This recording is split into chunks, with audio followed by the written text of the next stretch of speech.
नमस्कार दैवी शक्ति आध्यात्मिक यूट्यूब चैनल आपण मानकु बहुत बहुत अभिनंदन। आज सुंदर टॉपिक नहीं कि मुझे आसी आपण मानकर खास करके उपयोगी पाई टॉपिक रो ना है आपण केमिति अभ्यास करेंगे केउ स्केल प्रैक्टिस आरंभ करेंगे जहाँ फल आपणकर वॉइस क्रैक हेब नहीं आपणकर कंठ को कष्ट हेब नहीं देह को कष्ट हेब नहीं आउ आपण विरक्ति अनुभव करेंगे नहीं।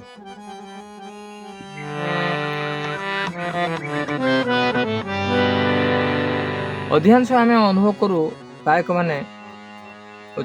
भूल स्केल भजन हो संगीत हो बा गीत हो आरंभ करती जहाँ फल जो ऊपर स्केल बा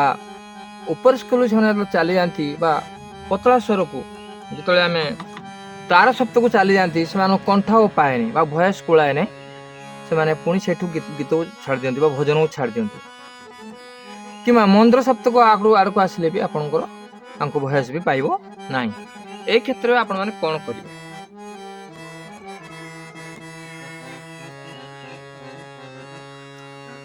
आसतु एक सुंदर ट्रिक आपण मानक कहीदेवी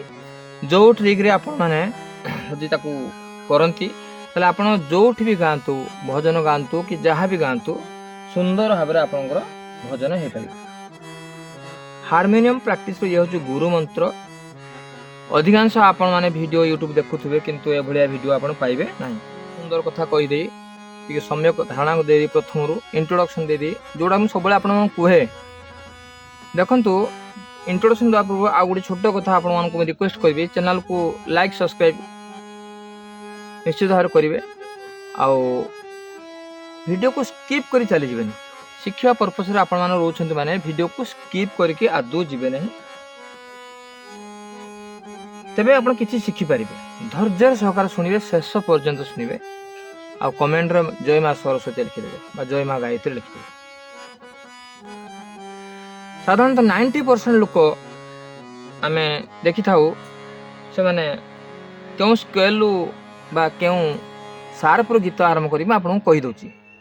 क्यों स्केल बा क्यों सार्प गीत आरंभ बा भजन आरंभ करती मुझे कहीदे मुझे सम्यक धारणा दे आप स्केल बाबद यहाँ हूँ आप C scale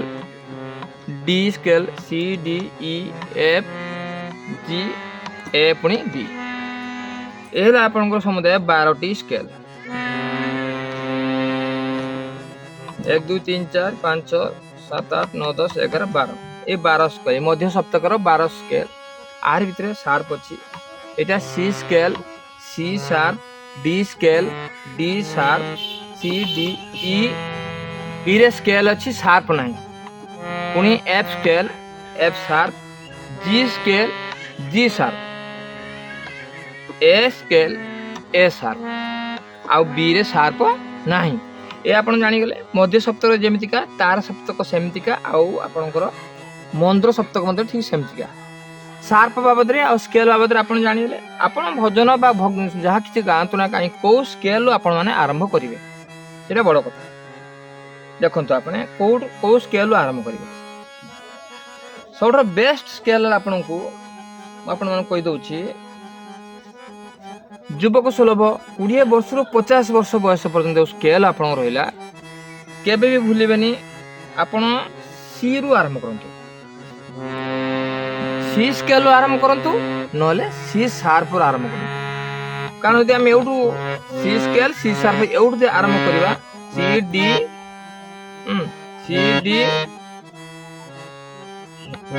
C sharp D sharp सारे गामा पाधानी सा एति आसिले आपरे सारे गामा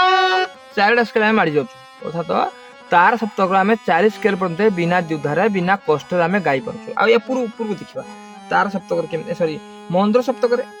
सारे गामा एपटू 4 स्केल आप आसिपारे आपण गीत गायला बेले बा भजन गायला बेले सब बेले एपट को डाहाण पट को 4टा स्केल और बाम पट को 4टा स्केल अर्थात तार सप्त को 4टा स्केल 5टा स्केल आप रखिथे मापचुप हिसाब से आउ बाम पट बा मंत्र सप्तक 4टा स्केल 5टा स्केल आप रखिथे नहले आपण भजन हो बा गीत हो गाई पारे ना जदि माप भूल हो ताने आपण आउ से ऊपर को उठी पारे उच्च स्वर तो आप आसीज आप कंठ फाटी आ बहुत कष्ट हम आपण अन्य केउ गायक कौ स्केल गाउची से बड़ मेजर कथा नहीं सी कौ स्केल गाउची से ता स्केल गाउची से ता मापर गाउची से आम मापर गाउ नहीं आम कंठ आम भयस आम आम मापर गायबू आम स्केल गायबू यही तार बड़ कथा आम आम स्केल न गले आम जाना केमती आम स्केल को माप करके आम गायक पड़ो साधारणतः तुम मैंने 20 वर्ष रु 50 वर्ष पर्यंत बयसर लोक मैंने साधारणतः सी डी ये गाइबे आउ ए गाइबे जी गाई पार क्यों जी जीटा साधारण 50 वर्ष ऊर्ध C D E F G G G sharp G sharp G G sharp एमथिया 20 वर्ष 50 वर्ष ऊर्ध जी शार्प गाइबे ये आप कौटू आरंभ करेंगे भजन कौटू आरंभ करेंगे एटा आपण मानक मु कहि जेको गीत आप गाँतु सारेगा प्रथम बड़े मन ये 1 2 आप 12टा स्केल कही 1 2 3 4 5 6 7 8 9 10 11 12 ये 12 स्केल भितर आपंकर 5टा कला कला कला रहा शार्प आउ बाकी रहा 7टा 7 5 12 7टा धड़ा ये 5टा कला रू आप देखिए एठी को लेना C sharp D sharp C sharp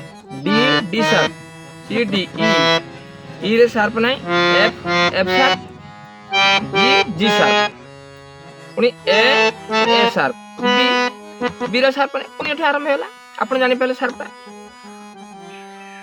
ए शार्प जे आपण एपडू 5टा 4टा स्केल रखिबे एपडू 4-5टा स्केल रखी एमती मझी जगह गीतटा को आरंभ करेंगे भजन को आरंभ करेंगे जमी आप कंठ को बहुत आराम लगे ये नुहे जे मुझे एवठू धरनेबी एवठू गाइबी प्रथम स्टार्ट करी एपटू आस एठी स्केल पड़े आप गाई पारे ना जेकोसी गीत गाँव आप गाई पारे ना C D best C sharp D sharp आरंभ करेंगे ना डी शार्प आरंभ करें आप 20 वर्ष 50 वर्ष बयस पिला निश्चित हमारे कथा 5 रु 15 वर्ष पिला जो जी शार्प धरने ए शार्प धरवे कंठ सरू से गाई पारे जी शार्प धरवे ए शार्प धरवे कि ए खाली ए धरवे C D E F G H C D E F G A B A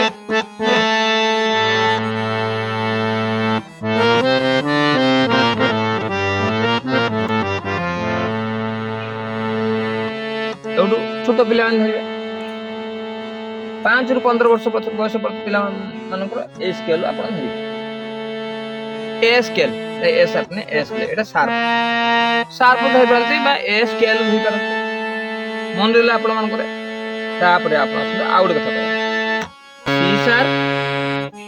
D आउ डी शार्प आउ सी बी एटा C D A B C B वयस्क बी 20 स्केल धरिए वयस्क 65-60 वर्ष लोक ए 20 स्केल धरिए बी सी आउर एठी ए रु धरि पार किछ असुविधा नै वयस्क तांको कंठ तार शब्द को पाइबो ना सॉरी ए शब्द को पाइजो तार तो एपट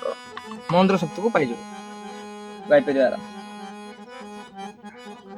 ए हला आपण स्केल बाबद मु नॉलेज देली आपण एटा निश्चित गीत बा भजन गाइबा पूर्व प्रथम स्थिर कर नियंतु मु को स्केल गाइबी एटा फिक्स कर नियंतु फिक्स करने आपण भजन गाइबा गीत गाइबा सहज है बाकी आउ किछि किछि गीत अछि बा भजन अछि सेही गीत माने बा भजन माने सेही शार्प रो बा सेही स्केल गाइले बहुत भलो लागे सेटा आपण कंठ को शूट करूछि कि नै आपण देखिबे ताको गाय की ताको स्केल ले पके की मेले की देखिबे सेटा आपण ठीक गाई पारछंती नाही भाबुछि आपण ए वीडियो बहुत आवश्यक हबो एवं याको आपण मन रखिबे जानि पारले को स्केल के को गीत गाइबे सी स्केल गांतु बा सी शार्प रो गांतु डी स्केल गांतु बा डी शार्प रो गांतु 20 ରୁ 50 ବର୍ଷ ବୟସ ଭିତରେ ଏଇ ଦିଟା ସ୍କେଲ ବହୁତ ଭଲ। ଜି ର ଗାଇବେ ସେ ସେମିତି ପ୍ରାକ୍ଟିସ ଲେଭେଲ ତାର ଅଧିକ ଥିବ ଆଉ ବହୁତ ସେ ଗୋଟେ ମାଷ୍ଟର ଆଇଡିଆର ହେଇଥିବା ଦରକାର। ସାଧାରଣ ଲୋକ ଏଠୁ ଗାଇ ପାରିବ ନାହିଁ। C D E F G ଏଇ ଜି ସ୍କେଲ ବା ଜି ସାର୍ଭର ସାଧାରଣ ଲୋକ ଗାଇ ପାରିବେ ନାହିଁ। ସେମାନେ ବହୁତ ଟ୍ରେନିଂ ନେଇଥିବେ ବା ବହୁତ ଆଇଡିଆ ତାଙ୍କର ଥିବ, ସଙ୍ଗୀତର ବହୁତ ଜ୍ଞାନ ସେମାନଙ୍କ ଥିବ, ସାଧନ କରିଥିବେ। ନହେଲେ ଏଠୁ ଗାଇବା ଆରମ୍ଭ କରିକି ପୁଣି ଏ ଲେବୁଲ ଆସି ପହଞ୍ଚିବା କଷ୍ଟ ହବ। ତେଣୁ ସାବଧାନ ରହିବେ।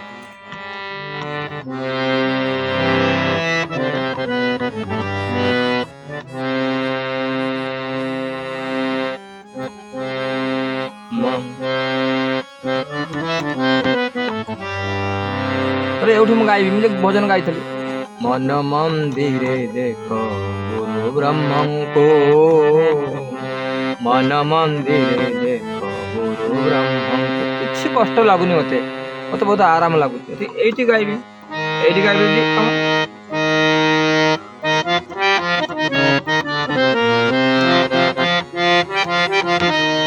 ମନ ମନ୍ଦିରେ ଦେଖ ଗୁରୁ ବ୍ରହ୍ମଙ୍କୁ,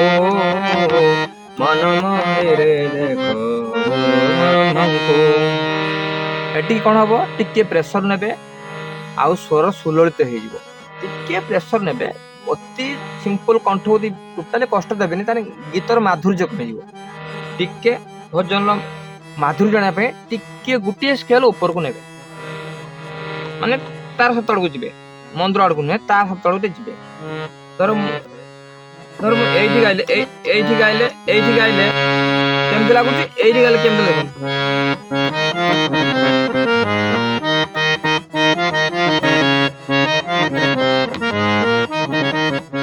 ମନ ମନ୍ଦିରେ ଦେଖ ଗୁରୁ ବ୍ରହ୍ମଙ୍କୁ, ମନ ମନ୍ଦିରେ ଦେଖ ଗୁରୁ ବ୍ରହ୍ମଙ୍କୁ। କିଛି କଷ୍ଟ ନାହିଁ, ମୁଁ ଆରାମସେ ଗାଇଲି। କିନ୍ତୁ ସେଇ ଭଜନଟାକୁ ମୁଁ ଏଇଠି ଗାଇବି। ମନ ମନ୍ଦିରେ ଦେଖ ଗୁରୁ ବ୍ରହ୍ମଙ୍କୁ, ମନ ମନ୍ଦିରେ ଦେଖ ଗୁରୁ ବ୍ରହ୍ମଙ୍କୁ। ସତ୍ୟ ସନାତନ, ସତ୍ୟ ସନାତନ ଧ୍ୟେୟ ପ୍ରଭୁଙ୍କୁ। ଗୀତର ସୁଲଳିତ ହେଇଗଲା, ଗୀତ ଶୁଣି ମାଧୁରୀ ଲାଗିଲା। ତାମାନେ ଆପଣ ଅଧିକ ହାଲୁକା ବି ଗଳାକୁ ଦେବେନି, ବେଶୀ କଷ୍ଟ ବି ଗଳାକୁ ଦେବେନି, ମିଡିୟମ କେଟାକୁ ରଖିବେ। ଟିକେ ଖାଲି ପ୍ରେସର ନେବେ, ଦେଖିବେ ଆପଣଙ୍କ ସଙ୍ଗୀତ ସୁଲଳିତ ହେଇଯିବ। ଯୋଉ ସ୍କେଲଟା ଆପଣ ଭାବୁଛନ୍ତି ବହୁତ ଇଜି ସ୍ୱର ବା ଇଜି ସାର୍ପ, ସେଠି ଗାଆନ୍ତୁ, କିନ୍ତୁ ଗୋଟିଏ ସ୍କୁଲ ଚଢ଼ାଟେ ନେଇଯିବେ। ଗୋଟିଏ ସ୍କେଲ ବା ଗୋଟିଏ ସାର୍ପ ଟିକେ ଚଢ଼ା ନେଲେ ଗୀତର ସୁଲଳିତ ବଢିଯିବ, ଶୁଣିବାକୁ ଭଲ ଲାଗିବ ଲୋକମାନଙ୍କୁ। ଭାବୁଛି ଆପଣମାନଙ୍କୁ ଏଇ ଭିଡ଼ିଓ ବହୁତ ଭଲ ଲାଗିବ ଆଉ ଏହାକୁ ଆପଣ ଜୀବନରେ ଉତାରିବେ। ଜୟ ମା ଗାୟତ୍ରୀ, ଜୟ ମା ସରସ୍ୱତୀ। ରଖୁଛି, ଧନ୍ୟବାଦ। ଆପଣମାନଙ୍କୁ ଭିଡ଼ିଓକୁ ଲାଇକ୍, ସେୟାର, ସବସ୍କ୍ରାଇବ କରିବେ ନିଶ୍ଚିତ ଭାବେ। ଧନ୍ୟବାଦ।